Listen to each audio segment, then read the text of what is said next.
ये भी कोई जिंदगी है? सुबह से चिल्लम चिल्ली पुकार सुन के मैं तो तंग आ गई हूँ। अरे वो भी क्या दिन थे जब मैं गांव में रहा करती थी। पहले बड़ी सुखी थी मैं। पहले मेरी जिंदगी क्या थी और अब क्या हो गई है। शहर में तो लोग भेड़ बकरी की तरह जीते हैं। जीने का असली मजा तो गांव में है। क्यों, क्या हुआ माँ जी? आज गांव की बहुत याद आ रही है आपको? अरे हाँ बहू, शहर का जीना भी कोई जीना है। लोगों की आधी जिंदगी तो सड़कों के ट्रैफिक में निकल जाती है और यहाँ रखा ही क्या है। एक बात कहूँ, दिल्ली शहर अब पहले जैसा नहीं रहा। क्या माँ, जब देखो गांव के गुणगान गाती रहती हो। ठीक है, इस बार ना बच्चों के कॉलेज की छुट्टियों में हम सब गांव चलेंगे, ठीक है? हाँ, ये ठीक है। फिर कुछ दिनों के बाद सारा परिवार अपने गांव चला जाता है। अरे वाह, कितनी ताजी और साफ हवा है, कितनी शांति है यहाँ। चल बहू, अब बढ़िया सा खाना बना दे, मजे से आंगन में बैठ के खाएंगे। सुशीला गांव का माहौल देख बड़ी खुश होती है। 2 दिन के बाद गांव की कुछ औरतें सुशीला के घर आती हैं। बड़े दिनों के बाद गांव आई है सुशीला। हमें तो लगा कि तू शहर जाके गांव को भूल गई। और बतिया, तेरी बहू कैसी है?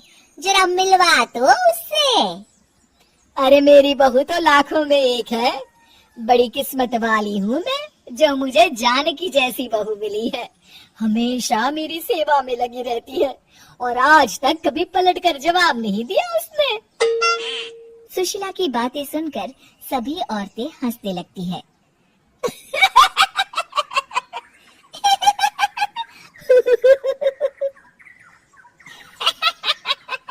अरे कुछ भी बोले जा रही है।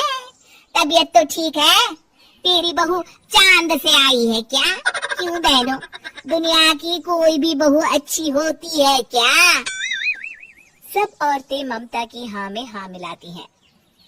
अरे मैं तो कहती हूँ दुनिया की हर बहू सास का खून चूसने वाली डायन होती है, डायन। मैं तो एक बिल में 1000 सांप के साथ रह सकती हूँ, लेकिन अपनी बहू के साथ नहीं रह सकती। हाँ, तूने सही कहा। मेरी बहू तो तेरी बहू से भी 2 कदम आगे है। सब औरतों की बातें सुनकर ममता मन ही मन बड़बड़ाती है। अरे ये गांव सुधर गया, लेकिन औरतें नहीं सुधरी। अगर थोड़ी देर और इनकी बेवकूफी भरी बातें सुनूंगी तो मैं सच में पागल हो जाऊंगी। फिर सुशीला उन औरतों को घर से दफा कर देती है और राहत की सांस लेती है। अरे बहू, जरा बाम लाके मेरे सर पर तो लगा दे। उन औरतों की फालतू बातें सुनकर मेरा सर चकरा गया है। इस गांव की औरतों का तो भगवान ही मालिक है। फिर अगले दिन सुशीला की सास उससे कहती है, अरे बहू, तू यहाँ क्या आराम फरमाने आई है? आखिर ये तेरा ससुराल है। चल चल, घर के कामों में हाथ बटा। शहर में कुछ काम धाम तो करती नहीं है। जरा अपने आप को तो देख, कितनी मोटी हो गई है।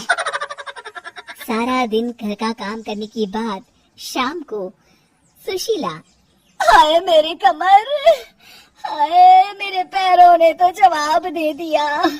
आज तो मुझसे मक्खी भी न मारी जाएगी। अरे बहू, जरा आकर मेरे हाथ पैर तो दबा दे। जी माँ जी, अभी आती हूँ। तभी सुशीला की सास जानकी को रोकते हुए कहती है, अरे रुक जा बहू, एक दिन काम करके इसको इसकी नानी याद आ गई। हम लोग तो रोज इतना काम करते हैं, कोई जरूरत नहीं इसके हाथ पैर दबाने की। सुबह तक सब ठीक हो जाएगा। सुशीला अपनी सास की बातें सुनकर हैरान रह जाती है। इस तरह धीरे धीरे गांव आने के बाद सुशीला की परेशानी शुरू हो जाती है। फिर एक दिन, अरे आज तो मैं कपिल शर्मा देखूंगी क्योंकि आज संडे है। सुशीला जैसे ही टीवी ऑन करती है तभी बिजली कट जाती है। अरे सत्यानाश, इस बिजली को भी अभी जाना था। इतने दिनों से मैं टीवी सीरियल देख नहीं पाई। हमारा देश इतनी तरक्की कर रहा है, अरे पता नहीं ये गांव कब सुधरेगा। अरे अब तो 2 दिनों के लिए बिजली को भूल जा, ये तो यहाँ रोज की बात है। अब इस अंधेरे में रहने की आदत डाल ले। हाँ। हे भगवान, अब क्या होगा?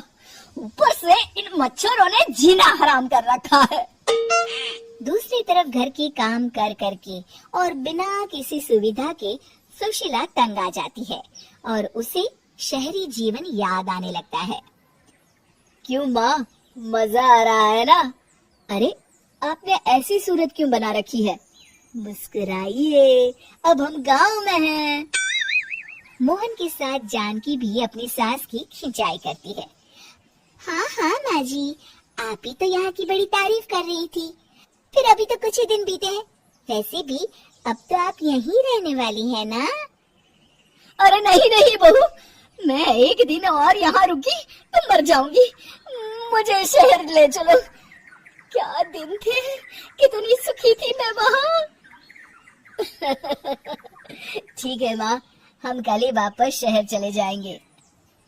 इस तरह सुशीला शहर आ जाती है और फिर कभी दोबारा गांव जाने की जिद नहीं करती।